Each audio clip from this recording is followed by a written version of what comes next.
So heading 2.2, why is there still a problem?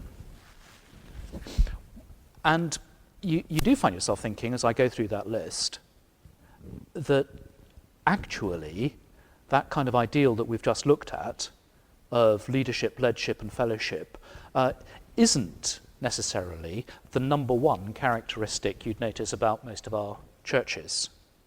What lies behind the kind of discrepancy in our culture?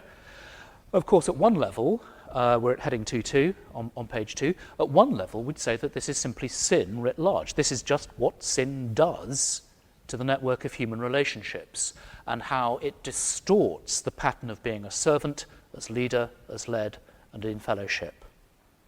But let's try and drill down a little into the particulars in which that operates in our particular culture.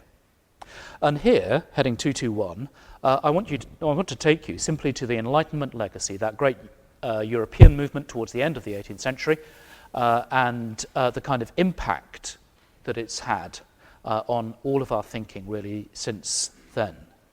The big name actually is from the German wing of the Enlightenment, Immanuel Kant. And the interesting thing in what we're going to look at is that Kant isn't necessarily particularly original, but because the words that we read here are so passionate and so modern. So this is from an essay around about 1784 in Prussia, and Immanuel Kant writes this. He's answering the question, what is enlightenment? Enlightenment is man's emergence from his self-incurred immaturity. Immaturity is the inability to use one's own understanding without the guidance of another. This immaturity is self-incurred if its cause is not lack of understanding, but lack of resolution and courage to use it without the guidance of another. The motto of enlightenment is therefore sapere aude, which simply means dare to know. Have courage to use your own understanding. Laziness and cowardice are the reasons why such a large proportion of men, even when nature has long emancipated them from alien guidance, nevertheless gladly remain immature for life. Let's just pause there. The rest of it kind of goes on in a similar vein, but the essentials are there. Now, have a look at it again. What's the big appeal that he wants people to do? This is a call to arms, isn't it? This is a be courageous call, isn't it? This isn't, any kind of prolonged, careful chain of boring philosophical reasoning with lots of words like transcendental and marmalade that go through it. This is all about courage. Have the courage to use your own understanding. That's what it's about. Be bold. Be strong, for your rationality is with you. That's the way that it's going, isn't it? Now, that's worth noting, because when we talk about enlightenment, you may well think of some sort of slightly boring bloke sort of hanging around, thinking obscure thoughts with a cold, wet towel wrapped around his head. Frankly, Immanuel Kant is a bit raunchier than that, isn't it? This is much more, if I can put it this way, Sylvester Stallone, saying, be bold, be strong. This is Rocky philosophy. You can do it. Take it on. Be your own master. Have the courage to be the heavyweight champion of the world, and so on, and so on, and so on.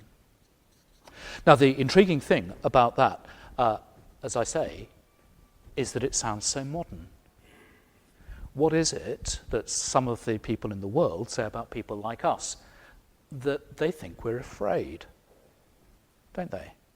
They think we're afraid to face the facts about existence, afraid to face the facts about Darwinism, so-called, afraid to face the facts that the world has moved on, afraid to use our own reason, afraid to ask questions about the sexual ethics that the Bible teaches, and so on and so on.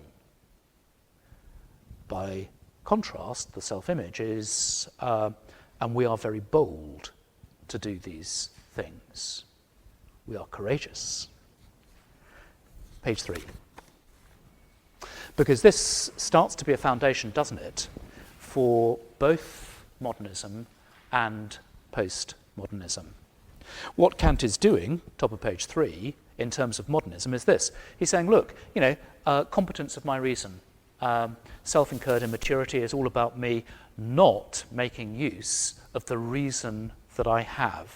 So his assumption is, yes, I do have reason, I can think things through, and what's more, I can think them through as much as I need to. It's not just saying I'm rational, he's talking about the sufficiency of his human reason.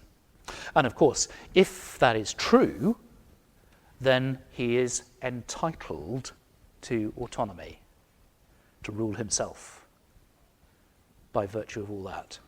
And I just want to underline that word entitlement there, because we'll be coming back to that in a few moments' time, because it does seem to me to be one of the kind of key perspectives to understanding what it is that is wreaking such havoc at the moment amongst our ideas of servanthood.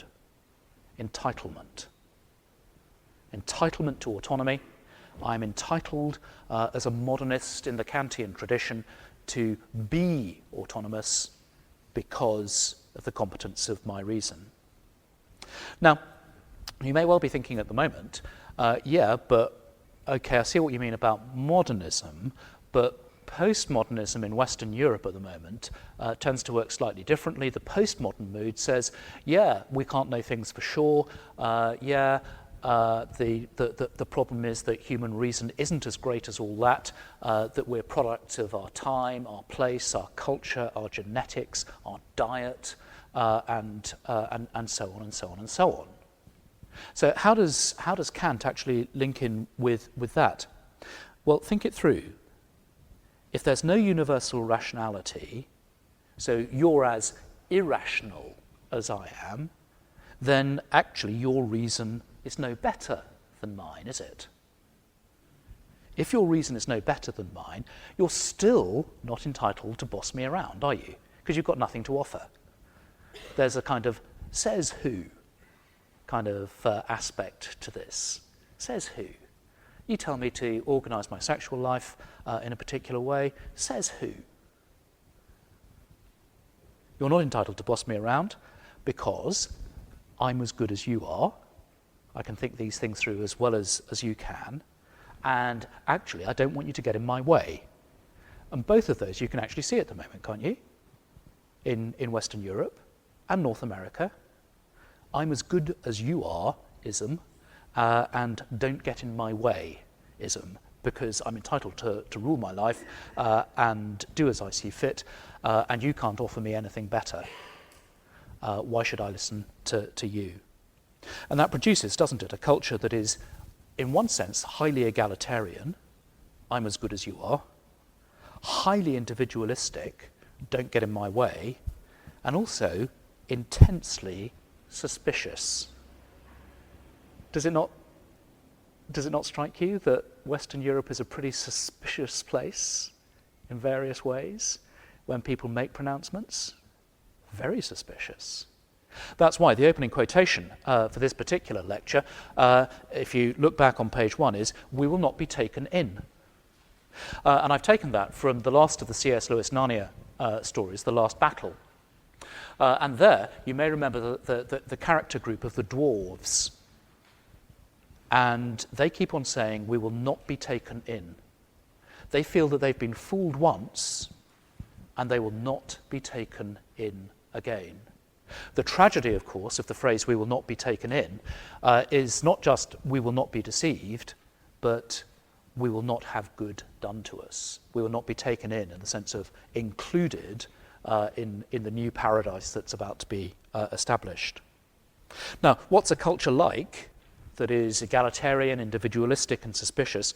Well, it's going to be pretty unstable, and it'll tend to oscillate, I guess, between, on the one hand, something that's pretty totalitarian and something that's pretty anarchic. Why totalitarian? Well, you need someone to make sure everybody's equal, don't you? That's part of it. There's a celebrated science fiction short story which features a character called the Equalizer General. And the Equalizer General is the only one who's armed in this particular culture. Why? Because the Equalizer General has to make sure that everyone is equal.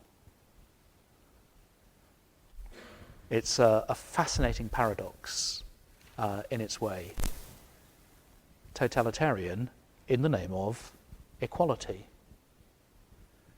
And of course, if we're going to be very graphic, you can say that the old Soviet Union, certainly in its Stalinist phase, and come to that communist East Germany, the DDR, there was a terrific equality there because everyone was terrified of the secret police. So think of the descriptions of people from the former East Germany of what it was like to have the Stasi as part of your life. Yeah, we're all equal. We're all equal in the sense that we're all terrified to say what we think in a cafe. We're terrified to make criticisms. We're so terrified that we will actually inform on our neighbours, and so on and so on and so on.